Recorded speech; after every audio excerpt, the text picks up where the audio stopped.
With such a promising farming crop, such as the chili pepper crop, we find certain things that should be taken into account, such as profitability and a fluid management for both exporters and farmers alike.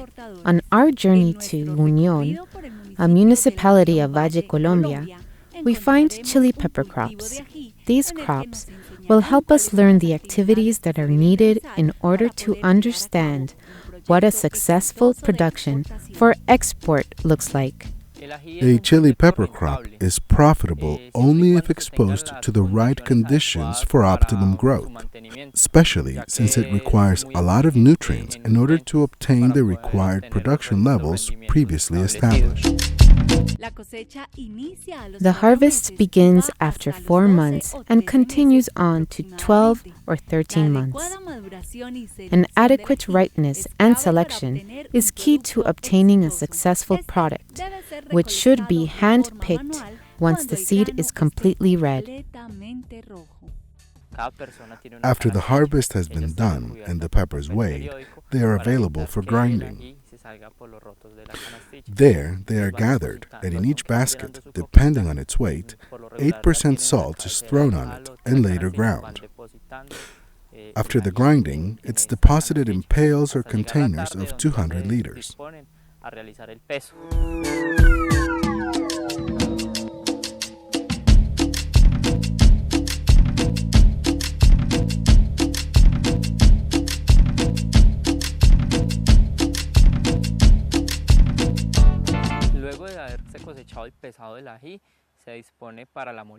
Then, the paste as it is then covered and left in repose, all ready for final distribution.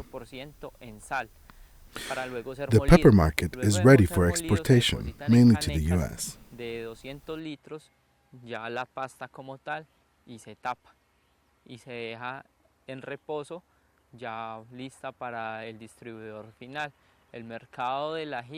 Está destinado a la exportación, principalmente para Estados Unidos.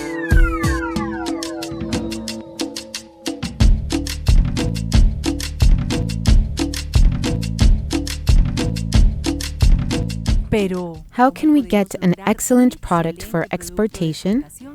Livia Cadavid, head of nurseries, gives us the details of pepper production.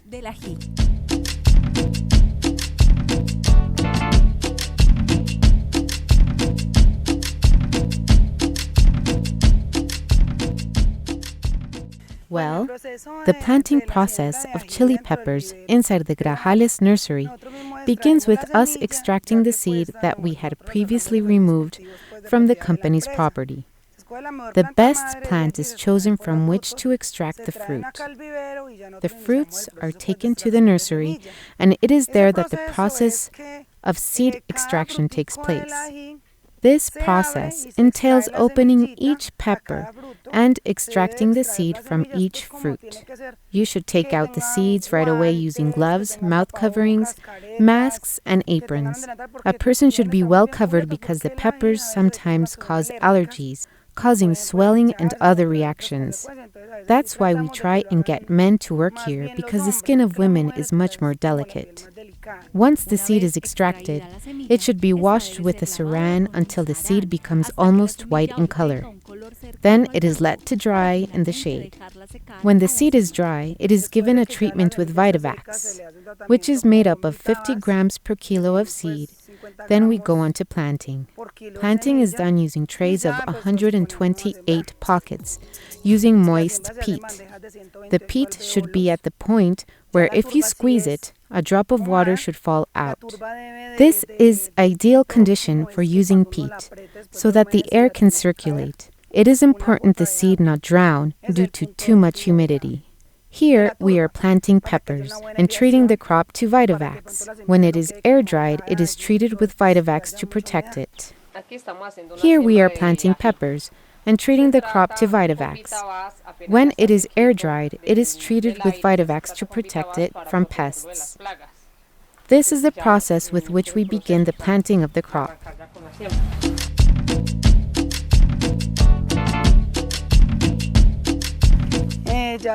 Then, in each cavity, we plant 2 pepper seeds. Why do we plant two seeds? In order to obtain 100% growth rate and to make sure that each socket or cavity sprouts. This helps us to ensure success. For example, if two shoots are seen in one cavity and none in the other, we simply take one and plant it into the empty spot. This ensures that the tray is completely full. Once the tray is full, we can toss any extra shoots.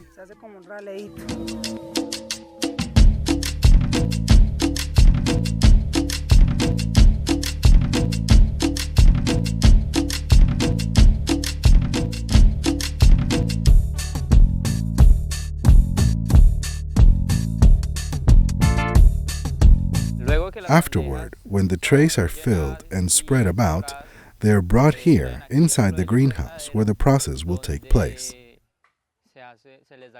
This is a process that consists in collecting the trays one over the other. These two trays are then picked up and covered with a dark pan to generate a half light in order to make it easy to increase the seed development so it can appear much faster.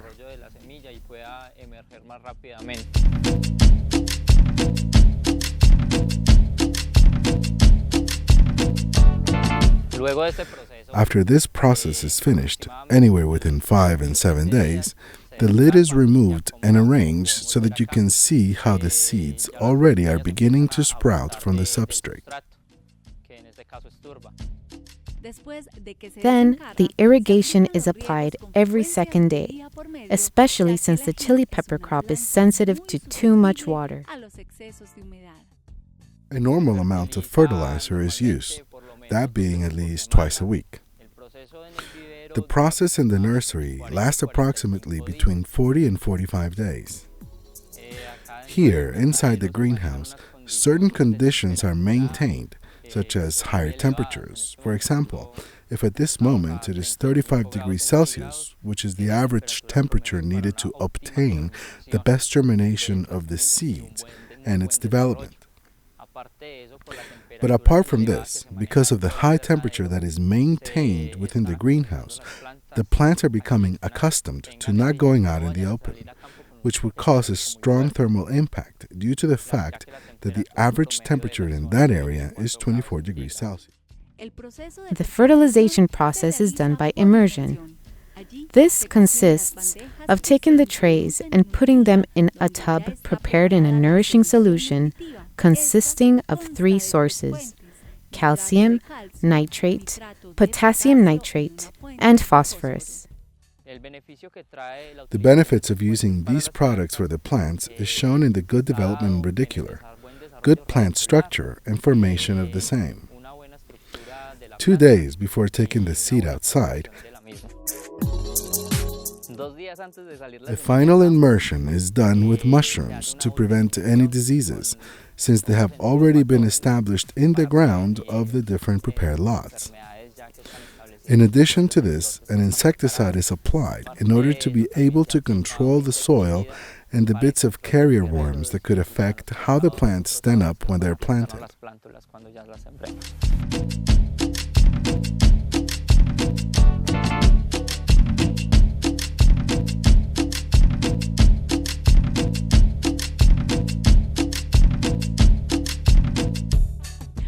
After remaining in the greenhouse for 45 days, the plants are ready to be taken outside. But first, it is essential that the land be prepared for planting. This is carried out in several steps. First, the raking of the soil, then the molding, followed by the plowing, and finally comes the planting. How does all of this work benefit the lots of land?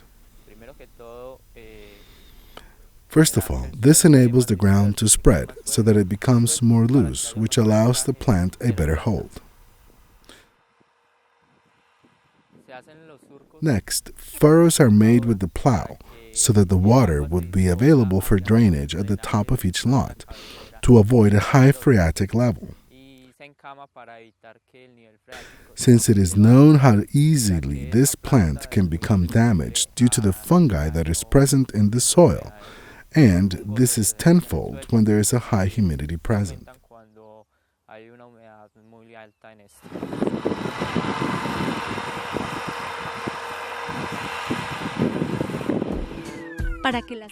In order for the plants to be placed in the fields, certain conditions should be visible in the plant, such as good healthy stem and leaves, especially around the area of their width. It is important that the soil be exposed to adequate condition and that these be present in the fields where humidity, which can be present but which will not affect the plants due to the fact that the conditions which the plants were exposed to in the greenhouse were similar to the ones in the field, thus ensuring a smooth transition from greenhouse to the fields.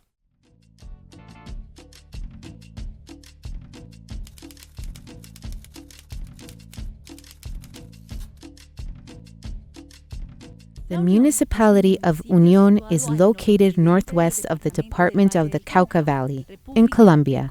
It is also known as the fruit and vegetable paradise of Colombia, due to its variety of crops and greens, which its rich green lands produce. The welcoming spirit of its people, in addition to its climate and the lush green mountains, are what make Unión and the Cauca Valley a land rich in agricultural production. As you can see here, we are rotating. Rotating is where you dig a hole in the plastic in order to plant something. That's it. You rotate 40 centimeters. There are 40 centimeters between each plant. I enjoy the country because every day I wake up, I learn something about daily life in the country. It's great living in the country. It's wonderful to learn how to live off the land. I love going to work every morning because it's wonderful to know you will learn something new every day here in the country.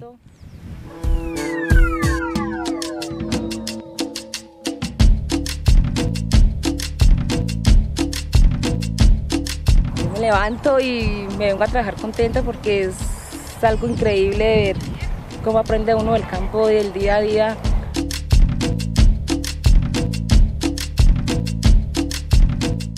An ideal crop is one where the land always remains in the right proportion to the capacity of the area, whether it is when a transplant occurs or whether it is within its normal cycle. The condition of it is noted when one picks up a piece of soil and the soil does not change the texture easily. Not even if you squeeze it does water come out. The best condition of the land is when the plant is able to absorb the nutrients easily and without too much water being present, which could cause problems in the plants due to humidity or saturation. Sunlight in this zone is estimated to be 6.5 light hours a day, which are the perfect conditions necessary for cultivating pepper crops. Here, the most cultivated crop is tabasco peppers. Red peppers also adapt well to the weather conditions due to the fact that this crop needs an outside temperature between 18 and 24 degrees Celsius and a humidity of no more than 90% and an amount of light hours that range between 5 and 7 hours approximately. In conclusion, the area is perfect for the development of this particular crop. When the lots are prepared, the drip tape is taken out and placed over each strip. Later, a plastic sheet is placed over this. To do this work, 3 operators are needed. One person who throws the plastic sheet and 2 others with shovels who throw the soil on top of the plastic so that it stays in place and cannot be lifted up by the wind. Then, using the same drip system, the soil floor is disinfected. An insecticide and fungicide are applied to control fungus that could be present in the crop floor or infestations that could affect the produce.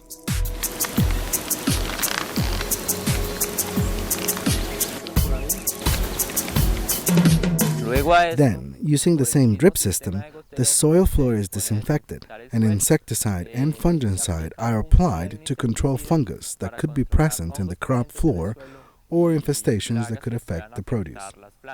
Right now, we are organizing the hose so that a good amount of water will fall when we plant the crop. This will ensure it will not die. We organize the hose in a manner that it can be available to all the plant openings. The plastic sheet helps control the weeds and to increase crop floor temperatures, allowing the microbiologic fauna to flourish. In order to transplant the plants, you will first need to place holes in the plastic. Then you will need two operators, one who goes on ahead placing the plants approximately 40 centimeters deep,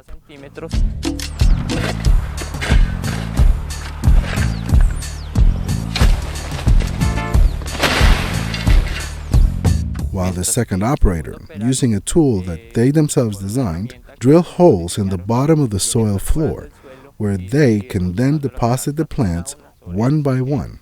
Next, the sheet is spread over them and they are positioned a little tightly together so as to eliminate the chance of air capsules forming in the area around them.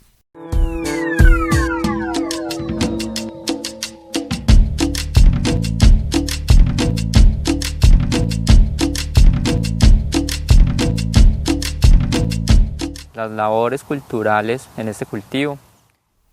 The typical farm work done for this crop is clearing the area, which is done manually, headed by a person who will get rid of all of the weeds present in the same hole that he planted the seed.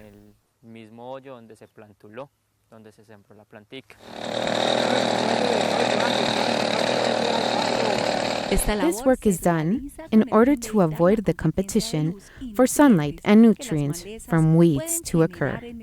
This will ensure that the crops planted have an optimum chance of development. We control the weeds with a chemical that is applied with a pull pump and with a glyphosate-type herbicide. The reason we use glyphosate is because it goes on to the root directly and kills the weed, and because it is sprayed. Other herbicides burn off whatever they touch, and it is for this reason that glyphosate is used. What we do here is apply the herbicide in the rows with a marked opening to avoid spilling too much so as not to burn the crop. When we finish fumigating the rows and weeds, the final task is to facilitate the operators all of the tools necessary for the fumigation and harvest.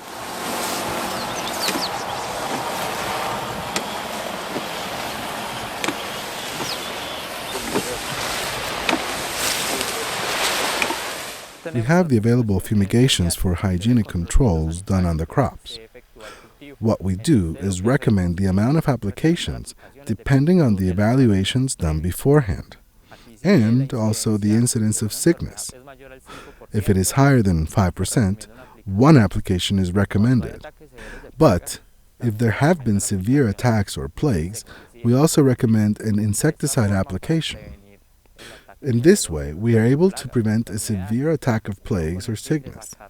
This is done in order to obtain a plant in the best of conditions, so as not to lose so much production volume.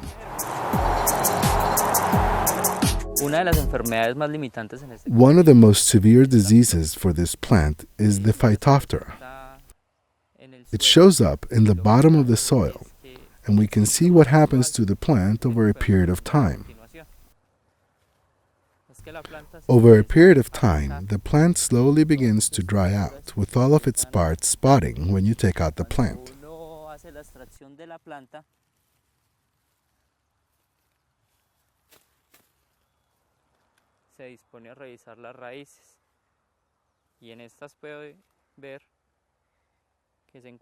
So you begin to check out the roots, and it is there you will find rotting, watery black spots, which causes the plant to be unable to absorb its nutrients until it dies.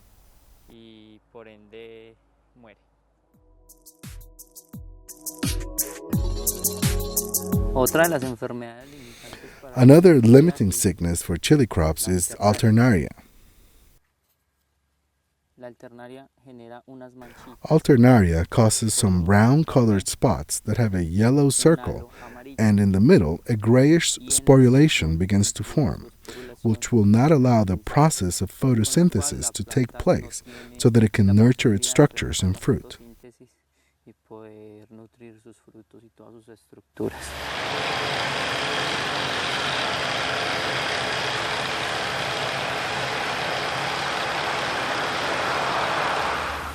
Another limiting bacteria that can be found are the Xanthomona, which are very similar to the Alternaria.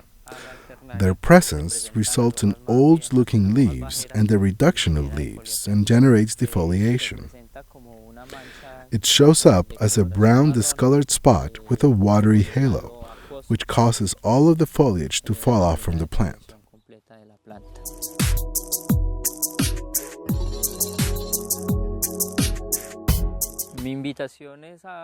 My advice to all the small agricultural producers who want to grow this crop is to not be afraid, to let go of their fear, especially since this is a very profitable crop, which many producers look for. It also generates employment for the area, which in turn generates development. You see a fast return on your investment, and all of the work involved in running it is not so difficult to handle.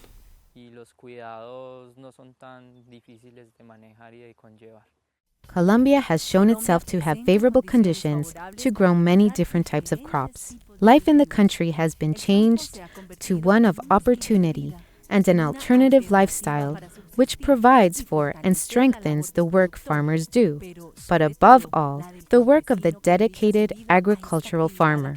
These people have shown that with hard work, both their crops and their lives can benefit greatly. Como a ti todo te llega tan facilito, nunca piensas cuánto lucho para darte lo que quiera.